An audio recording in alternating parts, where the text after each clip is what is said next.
Глава Ингушетии Махмуд Али Калиматов поздравил руководство и сотрудников Следственного комитета Российской Федерации, включая руководителя регионального следственного управления Ахмеда Асхабова и его коллег с 18-й годовщины образования ведомства. Цитата. «За эти годы Следственный комитет стал мощным и авторитетным институтом, который играет ключевую роль в обеспечении законности и правопорядка в стране. Благодаря высокому профессионализму российских следователей и экспертов, их принципиальности и преданности делу, раскрываются самые сложные и резонансные преступления, защищаются права и интересы граждан. Особые слова благодарности хочу выразить сотрудникам Ингушского управления. Ваш добросовестный труд, умение работать в непростых условиях и приверженность закону заслуживают глубокого уважения. Желаю всем сотрудникам Следственного комитета России крепкого здоровья, стойкости духа, дальнейших успехов на службе во благо России и нашей республики».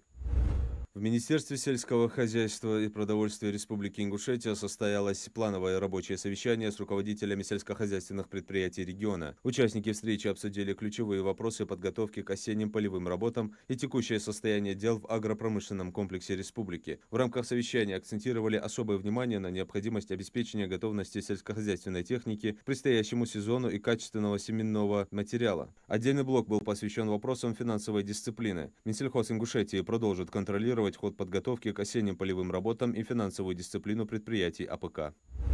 Миноборнауки объявила о начале конкурсного отбора на создание новых молодежных лабораторий на базе университетов и научных организаций, подведомственных министерству. Подать заявку можно до 26 сентября через единую информационную систему. Планируется, что отбор позволит открыть еще 200 таких лабораторий с 2026 года, где будет создано порядка 2000 рабочих мест. Программа по созданию молодежных лабораторий стартовала в 2018 году в рамках нацпроекта «Наука и университеты». По поручению президента инициатива была продлена в новом нацпроекте «Молодежь и дети». За 6 лет программа охватила все федеральные округа из 70 субъектов страны.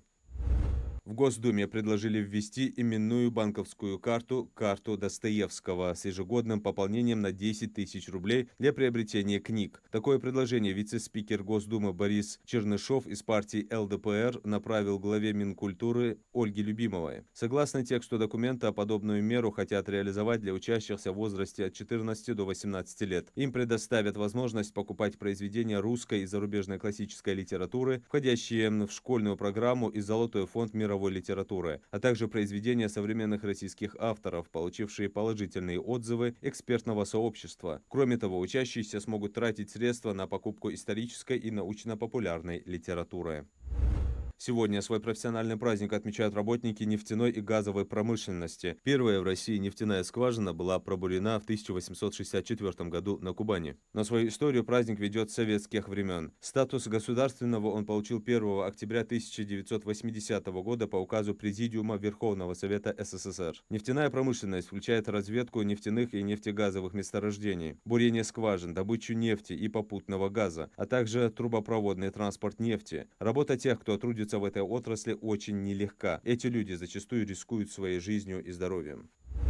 Минздрав России обнародовал свежие данные за 2024 год, и Северокавказский округ снова впереди всей страны. В Ингушетии впервые выявленные психические расстройства встречаются всего у 98 человек на 100 тысяч населения. В Чечне показатель еще ниже – 42, что стало абсолютным рекордом для России. Для сравнения, в Северной Осетии он составил 103. Жители Кавказа почти не прибегают к антидепрессантам, а значит, по праву считаются самыми счастливыми людьми страны. К тому же, именно СКФО этим летом признали самым спортивным и здоровым округом России. И это неудивительно, ведь сила духа и крепкое здоровье у нас идут рука об руку.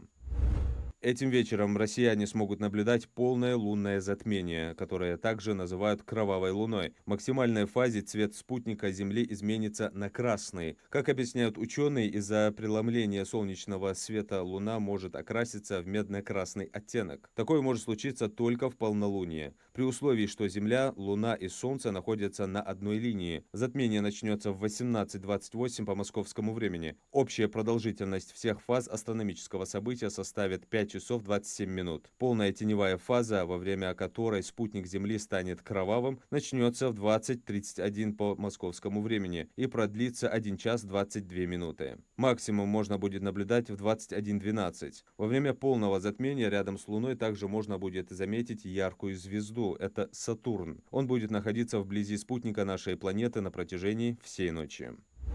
Команда из Ингушетии выиграла соревнования по перетягиванию каната, обойдя 15 других регионов, включая четырехкратных чемпионов страны из Дагестана на фестивале культуры и спорта народов Юга России. Последний раз ингушская команда выигрывала в этой дисциплине в 2016 году, когда фестиваль проходил в Ингушетии. Фестиваль проходит в Севастополе с 4 по 7 сентября и приурочен к 80-летию победы в Великой Отечественной войне. Соревнования по мини-футболу, стрельбе из лука, метанию ножа и перетягиванию каната проходили в спорткомплексе Севастополя.